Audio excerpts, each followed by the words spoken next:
This here's the over the wheels compartment. A little bit of everything in here. This is, got a couple of O-ring kits here, and some brake fluid. Basically everything in here is all my different aerosol products, cleaners, lubrication.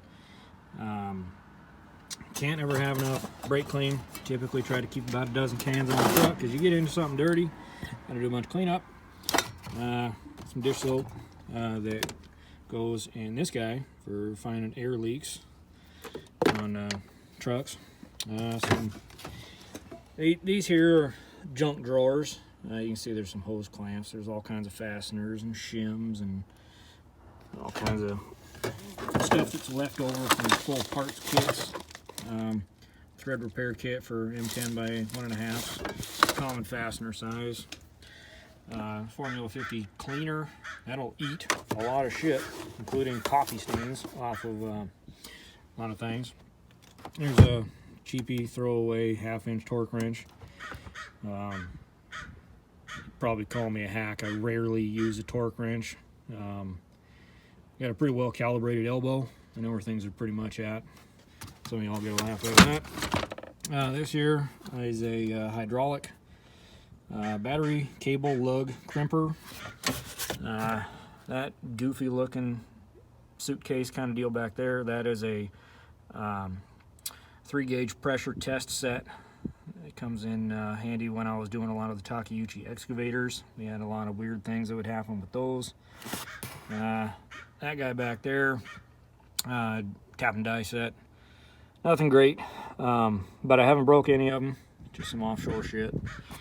Got the box of rags, just t-shirt rags. I don't particularly approve of these. I like the red rags. They actually have something to them, but it's what the company offers. So hydraulic jack oil every once in a while with a manual pallet jack. Customers got some issues. This here is a Curtis controller diagnostic analyzer, so I can see live data on the electric pallet jacks. Back here behind it, we got a vacuum gauge. Gives me a good idea on our gas engines, how well they're running. Compression gauge set. Just realized that I spelt compression wrong on that thing. I'm a freaking genius. Right here, a couple of battery lifting straps. This one right here with the hooks on it on either end, that's for doing the 6-volt industrial batteries. This guy right here is a gear wrench, steering wheel remover style puller set. This here is another backup multimeter, but this is a clamp meter so that I can measure amperage draw. Got a hood hold open device, ATF bottle that's only there, shouldn't be there. This here's a OTC transmission and engine oil pressure gauge set, race and seal driver kit, bad contactor that I haven't scrapped out yet. This is OBD2 diagnostic tool. On occasion, that comes in handy with a data link cable for the Nissan K21 engines that are in the Komatsu lift trucks. We got a cheapy timing light. It says V6 kit on there. That's a Toyota special tool kit with a vacuum gauge and a number of other pieces in it. That is for diagnostics on the 4.3 liter V6s in the 7 series Toyota forklifts. This set here, overseas Amazon deal. Hold on a second, I'm gonna do this one-handed.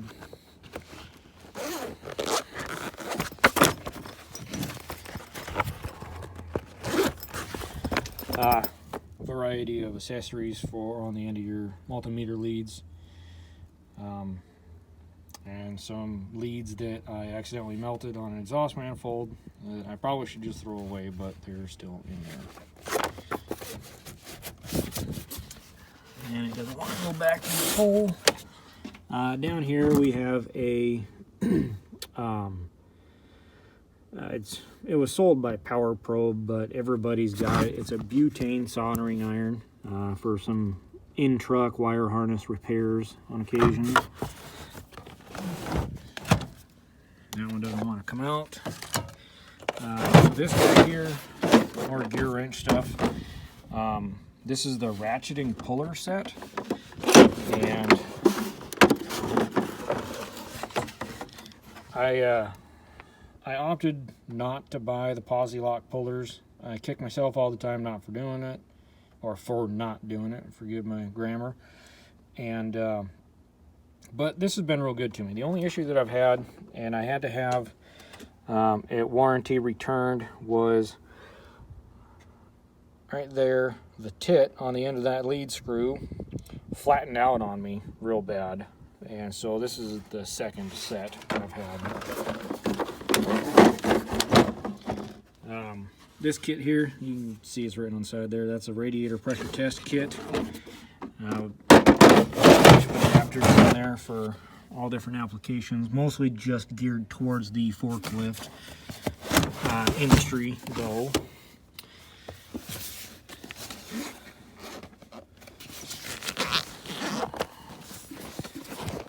This guy here, Napa Blue Fuel, built and sold by Schumacher.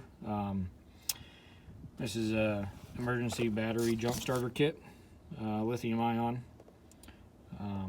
Haven't had to use it in a little while. The territory that I'm working in now has a lot more electric lift trucks than internal combustion engine lift trucks. So I should probably charge that thing, because the next time that I need it, the battery in it's going to be dead.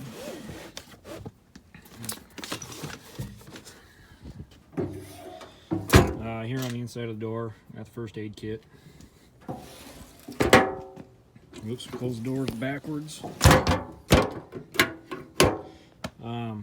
Right here, we got the Miller Trailblazer 250 EFI.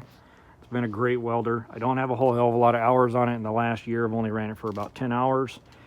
But starts up beautifully in any kind of inclement weather with the EFI. Comes in super, super handy. Here in the back compartment, so you got more of the Mayhew Dominator pry bars. 36, 25, 20, 18, 10, 6. A couple more heel bars.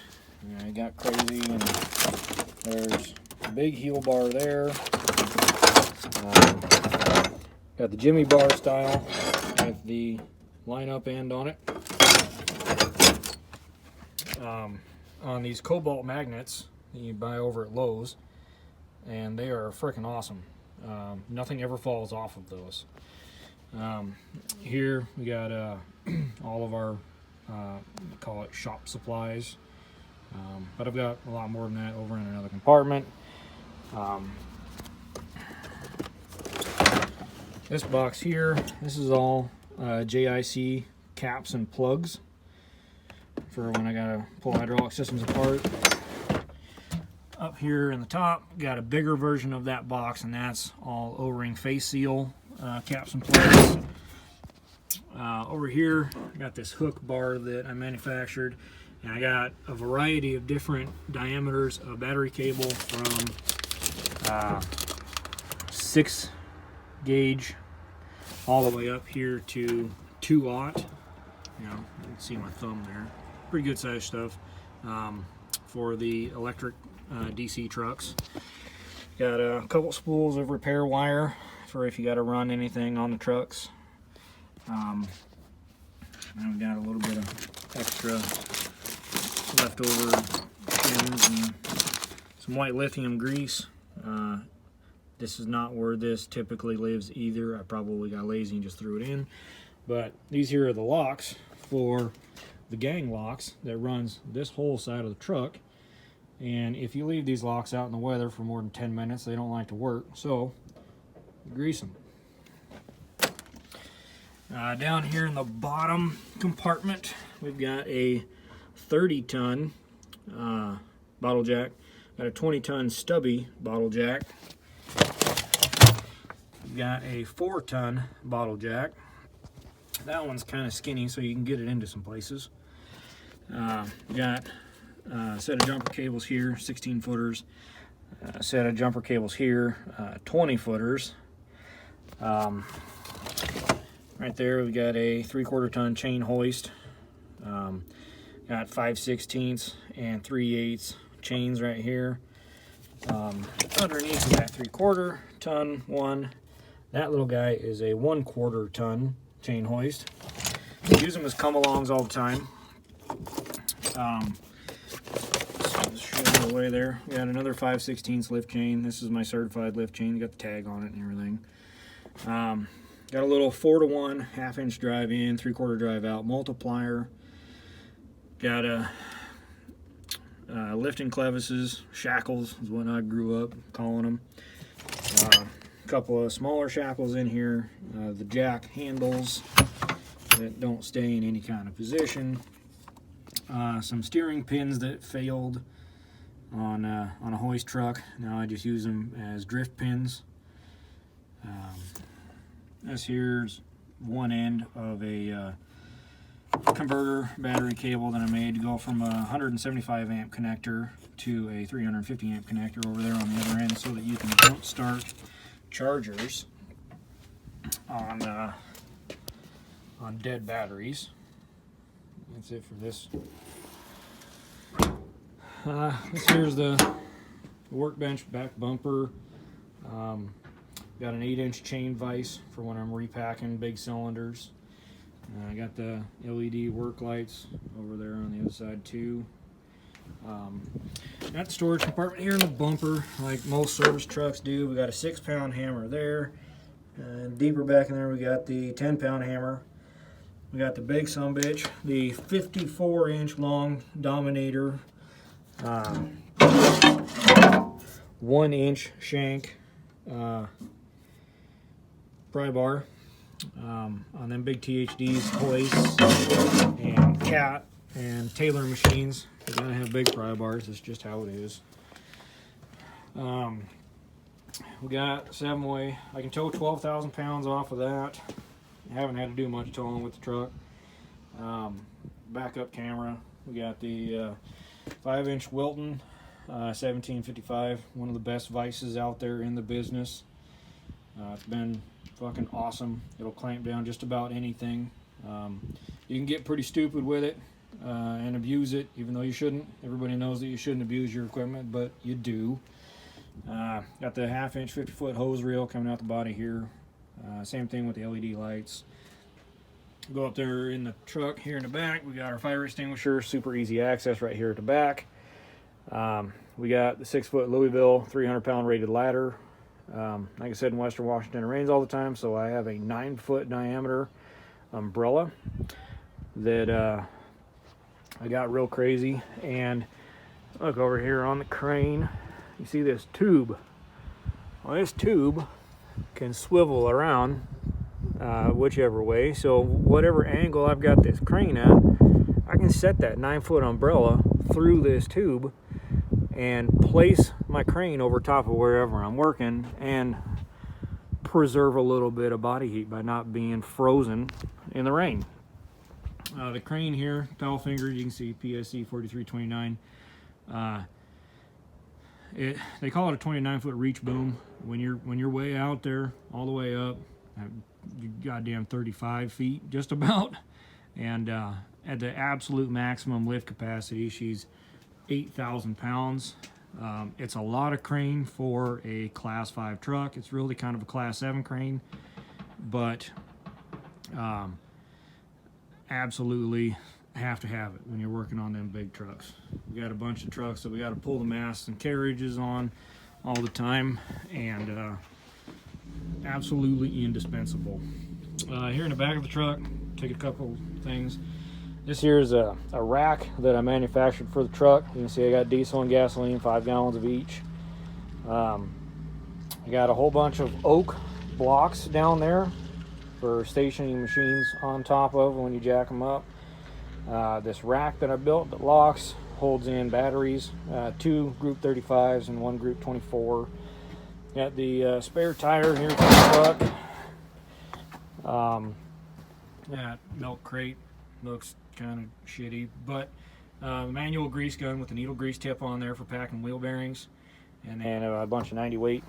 Those are the big blocks. Those are 8 by 12 by 16.